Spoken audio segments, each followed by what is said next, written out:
happy Thursday. I hope wherever you are that you and your loved ones are safe and well, that you're having a good week and a good day.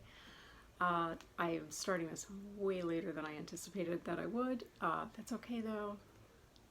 It's Thursday. Here we are. Here we are. It's all good. So if you might have thought that the epidural injection was never going to happen, in this case you would be wrong because it's happening tomorrow. Yeah, I quadruple confirmed with everyone involved, and my insurance company said no pre-authorization was required, which sort of surprised me because usually that's my safety net of like, I don't have to do it. Because they didn't get their act together in time. I'm waiting for the insurance company to go back to them. Didn't happen. Everyone synced up and they all did what they were supposed to do, and the only person that hasn't shown up yet is me. So tomorrow, the injections tomorrow. Not that I'm happy about it, because it's not that I'm not happy about it. It's that I'm just kind of like, yeah, now I actually have to do it. Great. Yeah, so it's happening tomorrow, and I'm not the kind of worried I would have been 7, 8 years ago. I'm not. I realized that my current doctor, my former doctor, who was at this practice years and years and years ago, every time we had to do a procedure, like, I followed everything he said to the letter because I feel like I was in a very different place back then. I wasn't walking well. I used a cane. My pain was way more out of control. I was on different meds at the time. This is pre-pump. Yeah, it was just a different time. And so we listened to everything he said. If he said that I had to try this, I tried it. If he wanted to switch my medication because he didn't think I was responding well to it, or if I said I wasn't responding well to it, we're switching it out and trying something else. And I trusted that because I didn't know what else to do. I didn't speak up against that.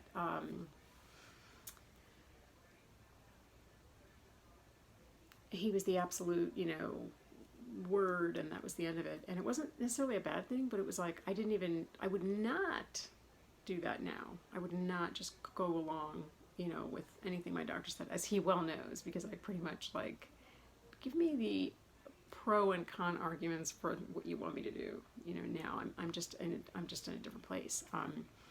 So whenever he said I needed a procedure done, at the time the procedures were not done in the office; they were done in the hospital.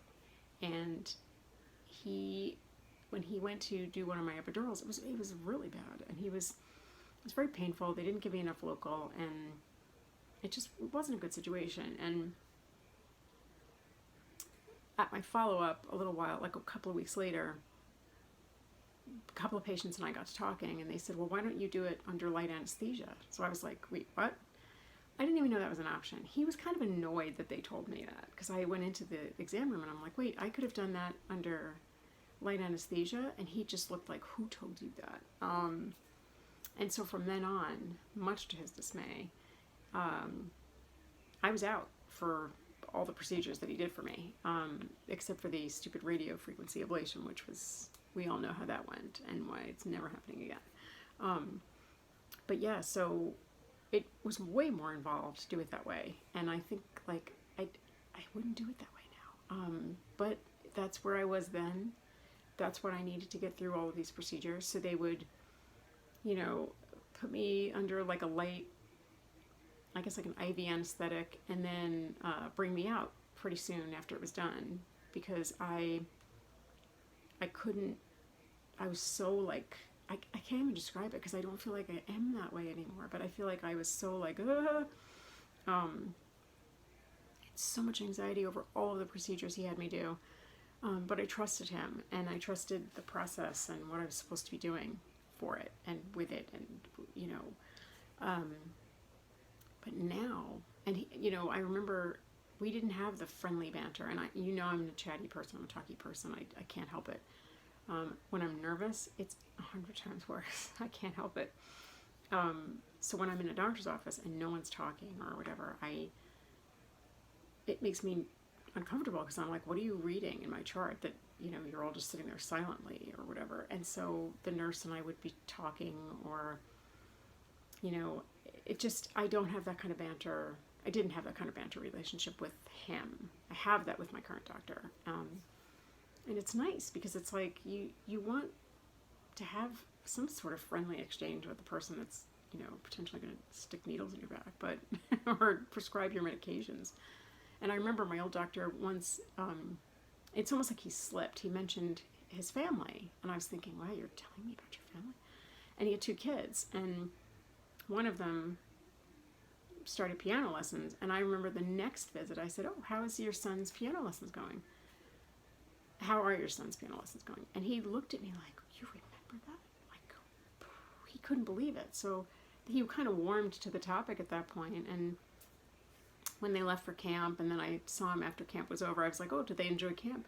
He would just be like, you remember I told you that? It's like, I listen when you speak. Hello. I don't just talk. I do listen. But so my current doctor and I have a very different relationship. When he comes in the exam room, he's like, so when is the next show? What are the kids doing? And how's your family? And what books are you reading? It's a different thing. And I feel like I don't have the same anxiety. Do I question the heck out of him? Yes, I do. But do I have the same anxiety pre-procedure? And like, here's an example. When I was getting all those procedures done years ago with my old doctor, he kind of was annoyed with me because I made him stop the procedures a couple of times. He didn't like explaining like step by step what he was doing. And obviously if he was working on my back, I couldn't see. So I was like, could you please just tell me what you're doing before you do it? And he wasn't about that. And so he kind of yelled at me. He yelled at somebody else in the room. And I said, you have to stop yelling at everybody and being so grumpy. And everything stopped. And he said, you think I'm grumpy? And so then I was like, oh God, it's not a good thing to say to somebody. And I went, kind of, or a little bit. And my favorite OR tech, who's such a good guy, he was like this grandfatherly older guy who always gave me a hug whenever I saw him. And I got to know him pretty well. He told me about his dog and everything because I was there so often. He was so nice. He said a lot of it. And everybody was laughing because they were like, they couldn't believe I said it. I couldn't believe I said it. He couldn't believe I said it. But it kind of broke the tension. And I said, you've got to, if I had known him now, I would say you should have met people where they were. You should have seen me in my complete fear and terror of being there and, trusting you, but not trusting what I couldn't see and needing that reassurance and that kindness. And he was a smart guy, but he did not have the friendly bedside banter down at all. Current doctor is like the complete package of like super friendly, super smart. He gets my weirdness, he gets my weird explanations and my weird descriptions of things, and always meets me where I am. And so when the stars aligned yesterday and I finally got the final confirmation that nothing was holding me back except me, I was thinking, and it's not that I'm afraid, it's that I'm just lazy about it. It's like, geez, now I actually have to do this stupid thing. And so my back will be glad for it. Knock wood. But yeah, so it's happening, and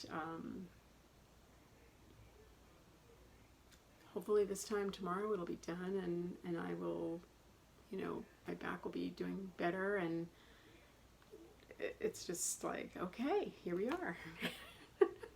But yeah, I'm not even remotely emotionally in the same place I would have been if it had been with my other doctor, because like my husband's full-time job at that point was, in those moments, was like calming me down, because I would be sitting there like,